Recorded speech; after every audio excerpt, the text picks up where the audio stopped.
J'ai décidé de faire cette vidéo sur le traitement fiscal des RSU ou actions gratuites ici à Cassis. On est bien en plein confinement, mais ça me semblait faire sens de rendre hommage à cette magnifique ville qui est Cassis, que vous pouvez voir en arrière-plan avec ses eaux cristallines, avec notamment ces calanques. Vous me direz, mais où est le rapport entre les calanques de Cassis, ce village provençal et les RSU actions gratuites? Il n'y en a à peu près aucun, si ce n'est quand même, et d'ailleurs big up tout en cas, si vous voulez avoir un pied-à-terre dans un endroit aussi magnifique que celui-ci, une des manières de le faire, c'est de bien gérer notamment vos actions gratuites et notamment leur impact fiscal. Et c'est exactement ce qu'on va faire dans cette vidéo qu'on va voir aujourd'hui, alors que je ne vais pas filmer intégralement ici. C'est comment vous aider alors qu'on a quelques minutes ou quelques heures ou quelques jours de votre déclaration aux impôts sur le revenu 2020, sur les revenus 2019, que je vais vous aider de façon très pragmatique à probablement économiser pas mal de milliers d'euros sur ce que vous auriez fait si vous n'avez pas regardé cette vidéo. Parce que sans conseil fiscal et sans stratégie claire de gestion de vos actions gratuites, vous pouvez littéralement vous causer des dommages financiers très significatifs. Alors cette vidéo intéressera uniquement celles et ceux qui, salariés français, vous percevez des actions gratuites comme rémunération complémentaire. Actions qui sont vestées par vos employeurs sur un compte de broker boursier. Donc là, nous sommes fin avril 2020, en plein confinement, et vous vous demandez comment déclarer correctement les actions gratuites vestées en 2019 à la déclaration de l'IR 2020. Si vous faites partie de ces heureux vénards ou vénardes, parce qu'on ne va pas se mentir, bosser dans une belle société en croissance et avoir accès à un plan RSU d'actions gratuites, c'est pouvoir finalement accompagner capitalistiquement la réussite de votre employeur à long terme. En contrepartie, l'intention de votre employeur est de vous rendre fidèle à lui à long terme, en tant que salarié. Et vous verrez dans cette vidéo que cette intention, celle de votre employeur, et la compréhension du fonctionnement du plan RSU est vraiment la clé pour comprendre l'incidence fiscale. Donc vous êtes éligible à un plan de RSU et vous faites donc partie de ceux et celles qui reportiez dans la déclaration 2042, vous le voyez à l'écran, avec le salaire net imposable préenvoyé par votre employeur, donc les valeurs de ces actions gratuites qui ont été investies pendant l'année, sans trop chercher à comprendre. Donc j'ai deux bonnes nouvelles pour vous. La première, c'est que il est probable que vous avez payé trop d'impôts les années passées. Je vais vous expliquer pourquoi et donc comment vous allez pouvoir éventuellement demander une correction. Mais ça ne regarde que vous. Dans cette vidéo, je vais aussi vous expliquer comment on va pouvoir réduire finalement votre imposition IR 2019 par rapport à celle que vous auriez faite si vous n'avez pas eu cet éclairage financier. Donc vous puissiez effectivement pouvoir le faire, il va d'abord falloir qu'on voit un certain nombre d'éléments de compréhension fondamentaux qui me semblent importants. D'accord? On y va? On est prêt? Vous avez pris un café à la main? Alright, on se lance. Bien, commençons par la base. Si vous êtes encore à l'écoute de cette vidéo, c'est que vous connaissez de l'intérieur le principe de fonctionnement de votre plan RSU. Ce que vous n'avez probablement pas compris, en revanche, c'est que le principe du succès de ce type de plan, c'est que vous accumuliez ces actions gratuites reçues et que, chemin de l'action faisant au nombre des années, vous ayez une accumulation de richesse boursière qui est un peu l'effet conjugué du volume croissant des actions que vous avez reçues et de la prise de valeur du prix de l'action sur la longue durée. Ce que nous verrons, c'est que la fiscalité suit exactement le même principe de fonctionnement. D'accord ? Elle a tendance à favoriser une détention de longue durée, que le plan soit qualifié ou pas. Donc soyons concrets.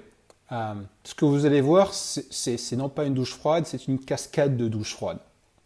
On est le 1er octobre 2019, ça fait 1 an et 1 mois que vous êtes dans l'entreprise de la société #La Belle Américaine, côté au Nasdaq donc. Et génial, ce matin, vos 100 premières actions sont vestées. Youhou!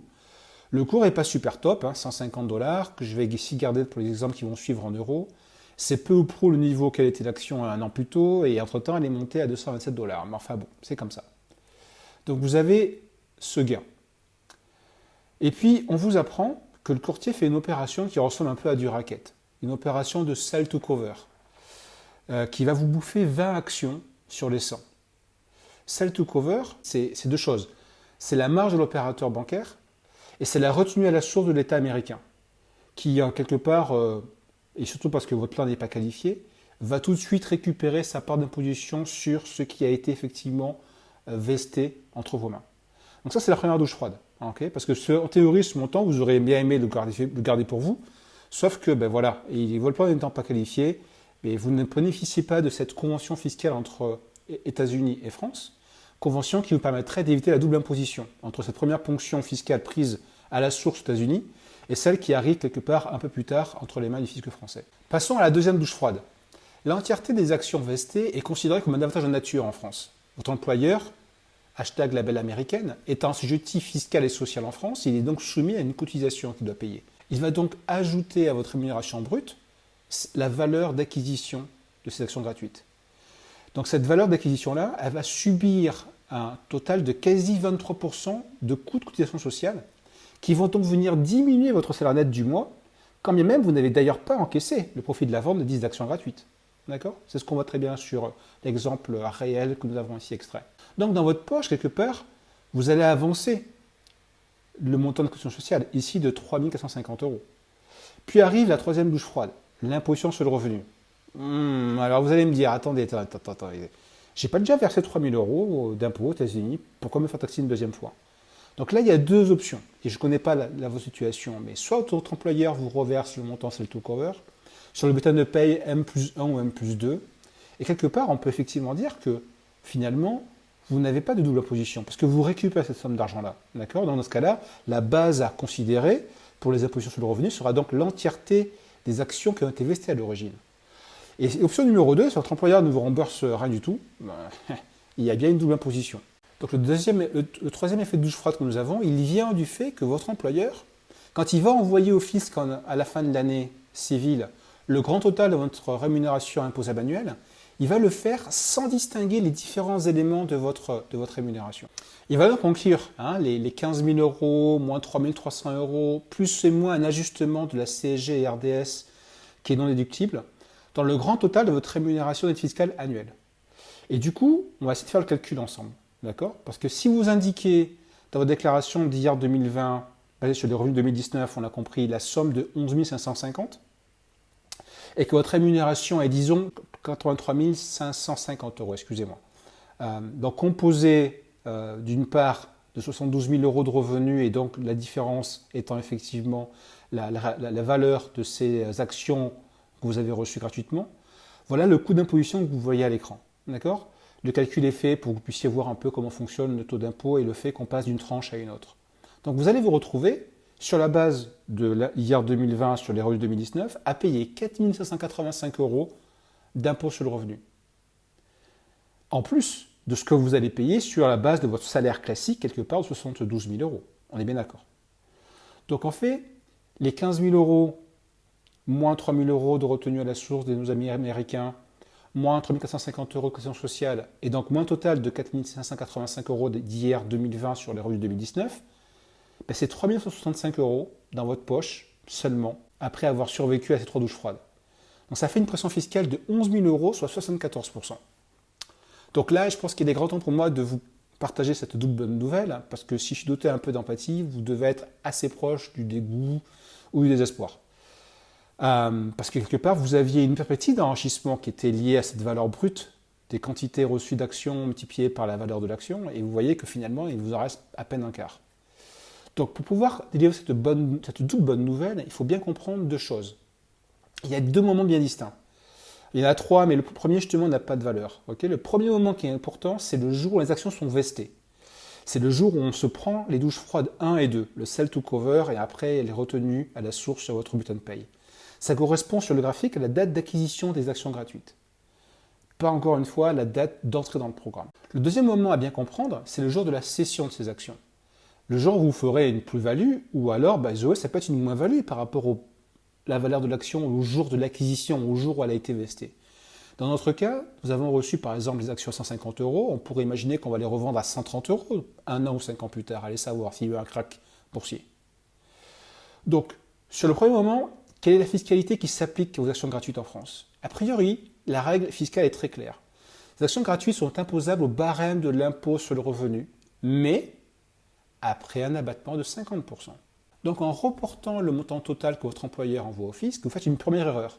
Quelque part, vous doublez la base imposable de vos actions gratuites en ne bénéficiant pas de cet abattement de 50%.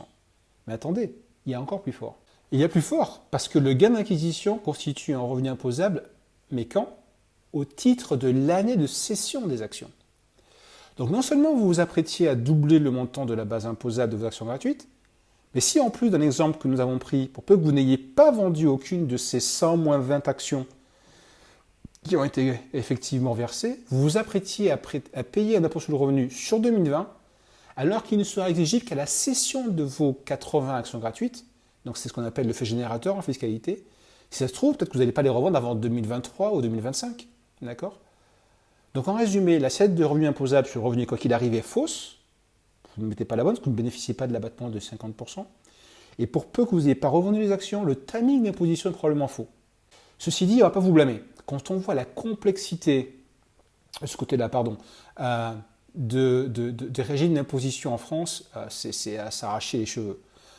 Donc pour être complet, lors d'une cession d'actions gratuites, il y a bien une imposition sur l'impôt sur le revenu, mais pas cet abattement de 50%. Donc là, je parle des cas où vous avez moins de 300 000 euros. Donc le fisc appliquera finalement ce calcul qu'on a vu précédemment de taux marginal d'imposition au revenu à l'époque à laquelle vous allez effectivement avoir cédé ces actions. Ce que je tiens aussi à dire, c'est qu'il n'est pas impossible que vous deviez payer des prélèvements sociaux qui me semblent discutables, parce que vous avez quelque part déjà payé ces prélèvements sociaux au moment où vous avez effectivement reçu votre bulletin de salaire. Mais bon, l'idée, c'est encore une fois, c'est de bien garder en tête ces éléments-là, d'abattement de moins 50%, et que le moment déclencheur, c'est la date de cession de ces actions gratuites. Parlons justement de la plus-value de cession. Il convient d'appliquer la fiscalité des valeurs mobilières de placement sur ces gains de cession. Donc si l'action est acquise au prix de 150 euros et que vous la revendez à 160 euros, c'est 160 moins 150 égale 10 euros multiplié par 80. D'accord ? C'est donc ça le montant qu'il faut déclarer. Donc en 2023, entre guillemets, on va avoir donc une double imposition à 115 000 euros de gain d'acquisition. Imaginons que vous avez récupéré le sell to cover, moins 50%. Donc ça nous fait 7 500 euros imposables à l'impôt progressif sur le revenu de 2023. D'accord ? Et on a donc 80 actions, où on va prendre plutôt simple, on va dire 100 actions, moins 160 euros et 150 euros, donc le prix de vente et le moins le prix d'achat, qui eux vont subir la fiscalité de gain de cession. D'accord ? Et attention, c'est là où le fun begins. Parce que sur cette plus-value des 100 actions avec 10 euros d'écart, donc sur ces 1000 euros de plus-value de cession, en fait, vous avez deux choix de type d'imposition. Soit l'impôt sur le revenu, soit la flat tax de M. Macron, et ça remonte à 2018. En fait, comme vous le voyez, le taux sur le tableau, qui est donc à côté, le taux marginal d'imposition, s'il est de 14% ou plus, et ce qui est probablement le cas de la personne qu'on a pris tout à l'heure, il est fort probable que c'est straightforward et il va falloir prendre l'impôt, la flat tax, plutôt que l'impôt sur le progressif sur le revenu. D'accord ? Donc cette option-là, qui va nous permettre d'économiser à peu près entre soit 1 000 euros par 55,4%, 154 euros, ou 1 000 euros par 30%, il y a 224 euros d'économie. On va dire merci à M. Macron pour ces 224 euros d'économie. Bon, c'est vrai que la réalité, le coût de trick le plus dur, il est sur l'impôt sur le revenu, sur la valeur d'acquisition. Donc, l'erreur majeure qu'un nombre important d'entre vous doivent commettre, devant une fiscalité qui est complexe, et d'ailleurs vous en avez une petite touche en plus sur les actions gratuites, c'est que vous reportez probablement un montant de votre rémunération nette fiscale qui a des conséquences. Vous êtes imposé sur une assiette qui est le double de celle que vous devriez effectivement donner au fisc. Probablement vous payez l'impôt trop tôt, notamment pour ceux et celles qui n'ont pas vendu et détiennent encore ces actions en portefeuille. En outre, vous êtes très très mal en trésorerie parce que vous sortez de votre poche les cotisations sociales et le paiement de l'IR, alors que votre cash ou l'action gratuite, elles sont encore chez votre courtier. Et en plus, quand vous déclarez dans votre base imposable ces éléments-là, votre taux de prélèvement d'IR à la source, il est gonflé, ce qui fait que vous faites une avance trésorerie qui a un double effet qui se coule malheureusement. Du coup, j'ai deux conseils. Le plus important, au-delà de la correction de votre déclaration d'impôt, à mon avis, relève de la stratégie. Et d'avoir une stratégie et une seule pour la gestion de vos actions gratuites, et je pense pour leur gestion administrative finalement.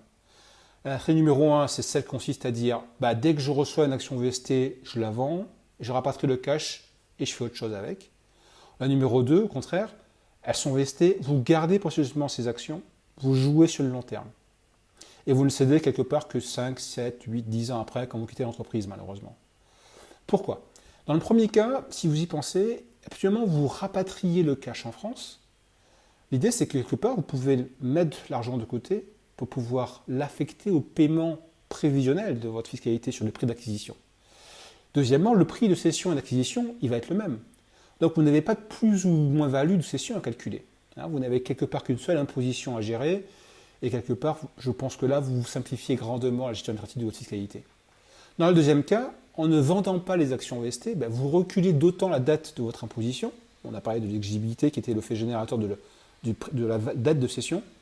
Et c'est un point très important, évidemment. L'esprit, encore une fois, je le redis, de fidélisation de ces programmes RSU, c'est de fidéliser effectivement les salariés à leur entreprise. Donc l'idée, c'est que vous croyez au succès à long terme de votre entreprise et que vous participiez à cet enrichissement capitalistique sur le long terme. La loi fiscale marche de la même manière. L'imposition est due au jour de l'encaissement. D'accord ? Donc si vous ne cédez pas ces actions avant, vous n'avez pas de paiement sur le revenu qui vous est imposable. D'accord ? J'espère que c'est très clair et que vous compreniez le choix d'avoir une stratégie très claire sur vos gestions d'actions gratuites et vous voyez que ça joue énormément sur la simplification du gestion du traitement fiscal qui va ensuite. Comment va-t-on y arriver pour l'IR 2019, l'IR 2020, excusez-moi, et sur la base des revenus 2019 ? Ce que je vous propose, c'est très simple, c'est de créer une feuille Excel à peu près équivalente à celle que je faisais dans le passé, qui va vous permettre d'avoir plusieurs colonnes que vous pouvez voir à l'écran. Et l'idée, c'est que vous allez déconstruire le montant de la base imposable nette donnée par le fisc, d'accord ? En reconstruisant mois par mois ce calcul net imposable, de façon à ce que vous allez avoir une colonne, celle qui ici s'appelle les dons d'actions gratuites reçues, sur lesquels vous allez calculer effectivement en prorata de 22,x% que vous avez de cotisation sociale effective. Donc vous allez avoir un montant net de cotisation salariale, et c'est ce montant-là qu'il va falloir défalquer de la cellule salaire et traitement pour pouvoir la mettre dans les bonnes cases requises et qui existent d'ailleurs dans la fiche de déclaration d'impôt 2042 complémentaire. Donc, vous avez déconstruit votre rémunération 2019 mensuellement, comme je l'ai montré dans l'exemple précédent, et vous avez donc le montant correct à garder dans la case salaire. Vous connaissez aussi le montant net de cotisation sociale lié aux actions gratuites que vous avez vestées sur l'année 2019. Et vous êtes capable de déterminer sur ces actions gratuites vestées sur l'année, celles que vous avez vendues sur 2019 et qui donc déclenchent une imposition sur 2019 dans votre déclaration IR 2020, de celles que vous avez encore gardées chez le broker. Et elles, par contre, vous n'allez pas les mettre dans votre déclaration IR 2020. On est bien d'accord ? Et puis pour ça que vous avez vendu, il faut calculer l'éventuel écart, je ne sais pas si vous avez vendu immédiatement ou 2 mois après, donc l'éventuel écart entre le prix d'acquisition et le prix de vente de ces actions gratuites que vous avez vendues en 2019. C'est un petit peu compliqué, mais j'espère que maintenant vous avez bien compris la mécanique. Et donc, je crois que vous êtes prêt maintenant à remplir votre déclaration 2020 sur les revenus 2019. Voilà donc pour ce qui est du gain d'acquisition et des gains de cession. Bien évidemment, c'est à votre responsabilité d'aller corriger les montants qui sont pré-remplis dans la déclaration d'impôt. Voilà, je vous laisse à l'instant prendre photo et prendre note des endroits où il va falloir corriger, et donc indiquer les éléments qu'on vient de diviser précédemment, et là où on va indiquer effectivement après le montant qu'on va barrer, on va remplir à la place et mettre le bon montant imposable de salaire, pour que vous puissiez effectivement faire les corrections. Donc vous êtes les seuls responsables, encore une fois, je ne suis ici qu'à titre informel et anonyme, étant sur YouTube. On peut parler en conclusion donc d'une fiscalité qui est pesante dans le montant et dans la complexité. Vous avez vu, il y a un suivi extra-comptable à tenir pour savoir quelles sont les actions gratuites que vous avez reçues, et être capable aussi de suivre aussi les éventuels gains imposables. Mais n'oubliez pas le principe de base. L'éligibilité de l'impôt intervient au moment de la vente. Que le cash soit d'ailleurs repatrié en France ou pas. Donc il y a aussi un aspect anxiogène finalement, parce que vous allez faire une correction sur un montant pré-rempli par le fisc, et donc vous avez un peu la peur que ça attire les foudres du fisc. Bon, le deuxième élément à prendre aussi en considération, le troisième élément, pardon, excusez-moi, c'est que le choix après entre l'impôt sur le revenu progressif et la flat tax, c'est une complication de plus. Maintenant, quelque part, cette flat tax, elle a quand même l'avantage d'alléger la fiscalité de cession. Et notez bien quelquefois que si vous êtes sur une démarche de très long terme, et donc de plus-value potentielle sur le prix très importante, vous allez avoir une économie d'impôt bien plus importante que celle que j'ai prise tout à l'heure, avec volontairement un écart que de 10 € entre le prix d'achat et le prix de cession. Un autre élément, c'est bien garder en tête, c'est que c'est une imposition qui est hybride, mais qui suppose que vous avez intérêt à détenir sur le long terme vos actions gratuites et à ne pas les vendre, bien que vous serez tenté de vouloir le faire. D'accord ? Surtout que vous allez avoir en France un inconvénient de faire un effort de trésorerie sur les cotisations sociales qui ont été calculées sur l'avantage d'acquisition de vos actions gratuites. Enfin, et c'est le dernier point, je vous conseille de garder grandement les justificatifs de vos opérations, d'accord, notamment celles de votre courtier, Morgan Stanley ou autre, qui vous permettent de pouvoir prouver non seulement les montants, la date effective de cession, proprement dite. Bonne déclaration fiscale à toutes et à toutes, bon courage et merci de votre temps.